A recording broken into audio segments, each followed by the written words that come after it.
Hello, and welcome to this professional development video on using checklists and tools that promote strength-based IEPs.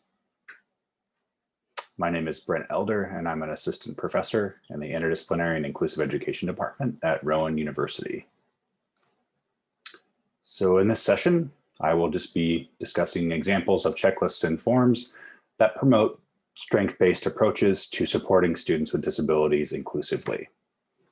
So this is a general education goals and outcomes checklist. And when I was a teacher, I used this quite frequently, not as an evaluative tool, but as a way to communicate expectations for everyone involved in an inclusive education classroom. So with this tool, I always photocopied it on a bright colored piece of cardstock, and I folded it in half and laminated it so it was a permanent fixture in each inclusive classroom where I co-taught and had students on my caseload. So what I liked about this tool is that it communicated information about best practices for roles and responsibilities for support staff, for the classroom teacher, for students with disabilities, and for peers without disabilities.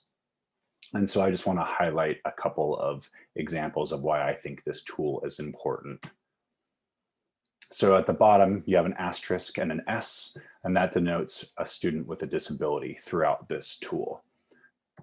So for support staff, one thing I liked about this is that the very first thing is that it presumes that they will arrive on time. I oftentimes had paraprofessionals show up late and everything was chaotic as a result. So it talks about very simple things like arriving on time, but it also talks about helping all students in the classroom, not just the one-on-one student that they're assigned to, facilitating peer supports, ensuring active participation, providing direct instruction to the student with a disability, collaborating with a gen ed teacher. So that sort of information is communicated for support staff.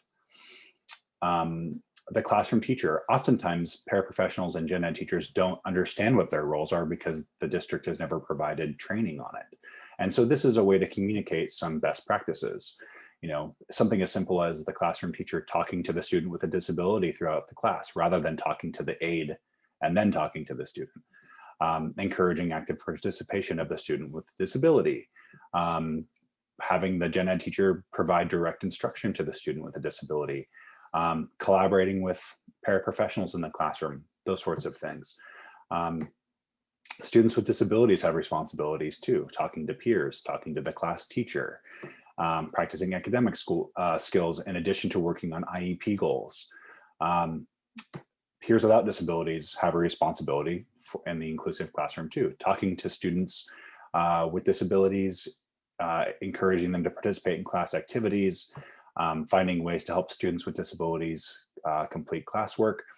Students without disabilities can be very strong allies and natural supports for students with disabilities.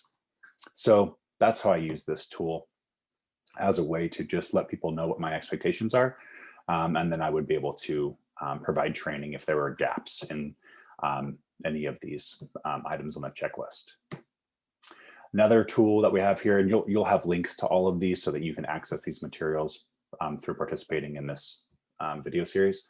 So these are modification ideas on how to modify content across subject areas. So here in reading, you have things like teachers and peers read aloud, videos and film strips, and YouTube videos, things like that. Books on tape, using different types of books, highlighting keywords. So all these different things that can count as literacy when you're thinking about modifications to the gen ed curriculum to support students with disabilities. Another example here is math adaptations. So things like using manipulatives, using templates, making sure students are working together in cooperative groups so that you provide many different access points to math content. Similarly here, when you have something like a discussion adaptation, you have pre-recorded responses on a tape recorder or recording device, preparing students ahead of time with questions that you'll ask them so that they're ready to participate, things like that. And just other random ideas to help students with disabilities be included. Creating predictable routines and then having schedules that reflect what's going on in class, having students with disabilities participate in alternative ways like passing out materials, collecting materials, things of that nature. So you have this link so you can see which part you're really interested in taking a deeper dive into. Here's another link to a resource. It's modification ideas across activities. So rather than subject areas, we're talking about different things that students might do in the classroom. So like doing a science lab or sitting and listening to a whole group lecture, presenting orally, taking a test, completing worksheets, all the things that students typically do in a regular school day, and providing some alternative ideas for participation. These things all count as thinking outside the box about how to get kids with disabilities meaningfully included.